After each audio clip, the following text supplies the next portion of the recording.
নমস্কার, আমি সহেলি। আমার নতুন চ্যানেল বলবো না, পুরনো চ্যানেল, কিন্তু নাম দিলাম আজকে সাধারণ মেয়ে। সাধারণ মেয়ে সহেলি নামের এই ইউটিউব চ্যানেলে আপনাদের সবাইকে স্বাগত এবং আশা করছি আপনারা সবাই ভালোই আছেন, আমিও ভালো আছি। আমরা সেদিন ছিল 12ই ফেব্রুয়ারি 2025। আমরা গিয়েছিলাম বোটানিক্যাল গার্ডেনে।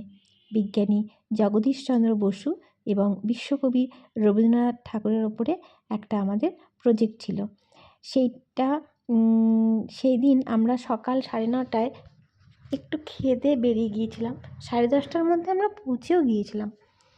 এবার ওখানে গিয়ে প্রথম গেট দিয়ে ম্যাম, সাধনাদি, তারপরে গোপাদি ওরা ছিল এবং মিঠুদির ভালো নাম হচ্ছে শুভ্রাদি, ওরা সবাই ছিল। আমরা ওই গেট দিয়ে ঢুকে তারপরে ভিতরে গিয়ে এক এক করে শুটিং করলাম। সেটি কী অসম্ভব আনন্দ, যেন মনে হলো আমরা সেই ছেলেবেলায় ফিরে গিয়েছিলাম। একটা বেশ পিকনিক আমেজও ছিল। এইবার গোপাদির শুটিং না তাড়াতাড়ি হয়ে গেছিলো। গোপাদি তো একটু বয়স্ক মানুষ, ম্যাম তাড়াতাড়ি ওনাকে করে ছেড়ে দিয়েছিলেন, কিন্তু উনি বাড়ি যেতে পারছিলেন না। তারপরে ম্যাম বললেন, এবারে আমারটা করে নাও সাধনা। ম্যামেরটাও হয়ে গেল। সাধনাদি আকাশবাণী ভবনে চাকরি করেন, আর গোপাদি স্কুল টিচার। মিত্রাদি হ্যাঁ এসছিলেন, উনি হচ্ছেন লয়ার। তারপরে স্কুল টিচার তো আছেই ওখানে। আমি শুধু সাধারণ মেয়ে, গৃহকর্ম নিপুণা।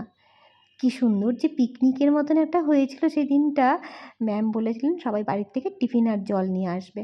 আমরা সেই মতন প্রত্যেকে টিফিন নিয়ে গেছিলাম, আর বাকিটা তো হয় যেরকম ভাগ করে খাওয়া, সেটাই হয়েছিল। ম্যামও কেক আর দানাদার নিয়ে গিয়েছিলেন, আমাদেরকে সবাইকে দিলেন। আর এই দেখো কীরকম যে মজা আমরা করেছি, সে মানে বলার না।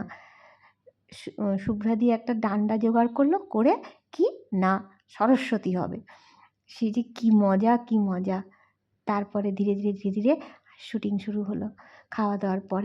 খাওয়া দাওয়ার আগে এক প্রস্থ হয়ে গেল, আবার খাওয়া দাওয়ার পরে।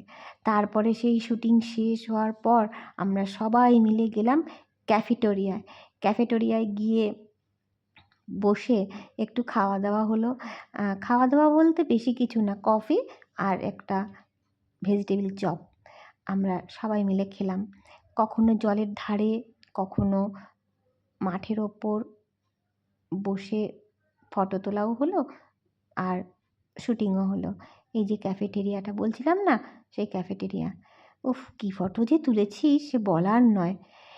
এইটাকে না ভিক্টোরিয়া, এই লেখাটা দিয়েছি মনে পড়ছে না জানো। এই যে পাতাটা, এটার মধ্যে 15 কেজি ওজনের বাচ্চা বসতে পারে।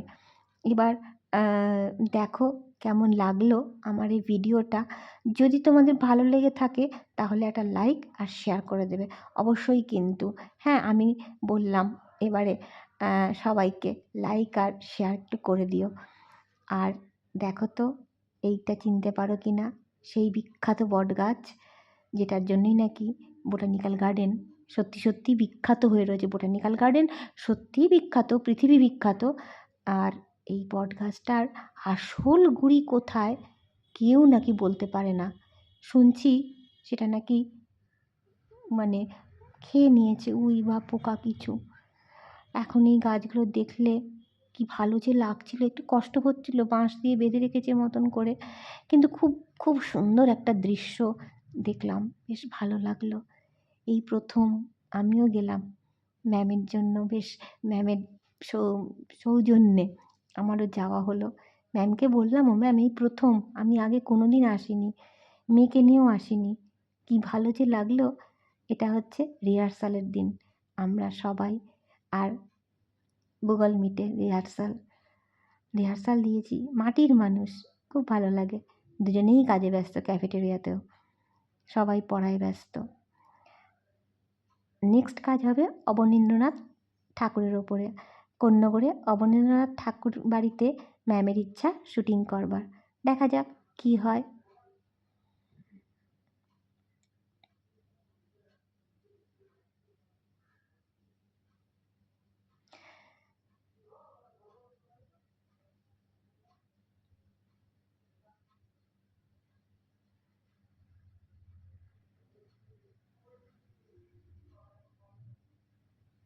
তোমাদের যদি ভালো লেগে থাকে এই ভিডিওটা অবশ্যই একটা লাইক আর একটা শেয়ার করে দিও, আর অবশ্যই সাবস্ক্রাইবও করে দিও।